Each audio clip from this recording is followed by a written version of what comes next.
Welcome everyone to another major update of Starmade version 0.17. In today's episode we're gonna have a look at the new features implemented in this patch, namely the Orb Gates, the jump drives and a few other improvements to enhance your overall gaming experience. So let's not waste any more time and get right into it.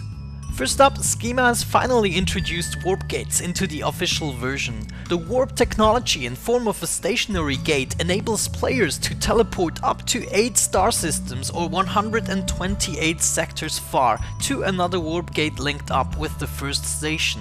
In order to build and connect two warp gates properly, you have to build a two-dimensional loop in any shape you desire, as long as each gate block is attached to exactly 2 other gate blocks and everything is linked to the gate computer. So let's place the gate computer and first build our frame. Once we're happy with the shape and size, it's time to connect it using a new tool called the marker beam. You will automatically have it in your inventory when starting a fresh universe, but if you're like me continuing in your world, you'll have to use the admin command /give_marker_weapon and then your name, and voila, there it is. The marker beam comes with 2 different firing modes. A right press will mark a structure such as a warp gate. Once the information is stored, you have to use the marker with a left press to set its destination. Beware that you have only created a one-way system as it stands, so we'll have to store the location of the second gate and after warping back also establish the link into the other direction.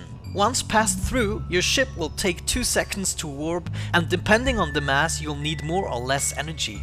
Next up, we're gonna have a look at the jump drives, which are essentially the portable version of the warp technology. They may be put on a ship and charged up, but only used to travel up to 8 sectors. The direction you'll be warping can be decided into 2 ways. Either look into the direction you want to jump and the drive will take you as far as it can, or enter a waypoint destination in order to jump into that direction, no matter where you look at.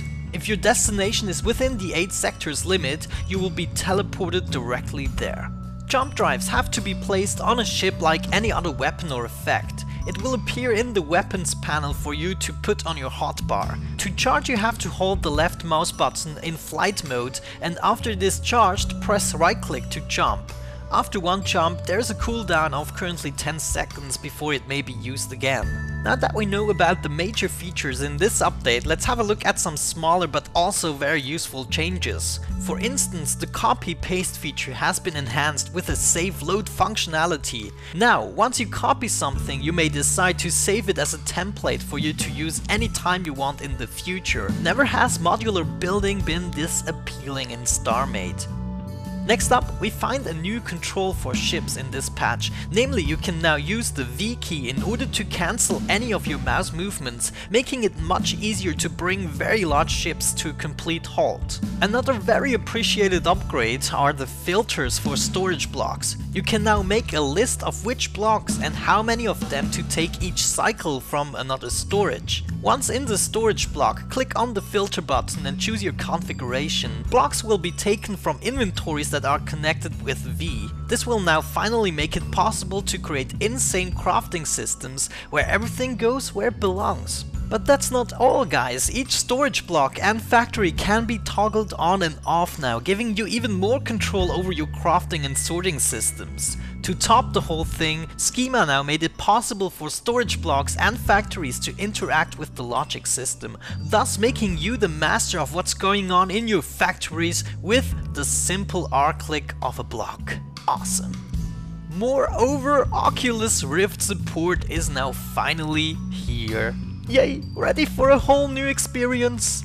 Well, last on the list we also have some optimization patch files and bug fixes included of course in this update, which may on a lot of computer systems improve the performance and FPS up to 50%. There's also a new version of the launcher available for you to download on the starmade.org website. As you can see, guys, another great update of Starmade and definitely worth playing around with. I hope you guys enjoy this update as much as I do. Thanks for watching and learning more about Starmade. Have a nice day and keep building. Bye bye.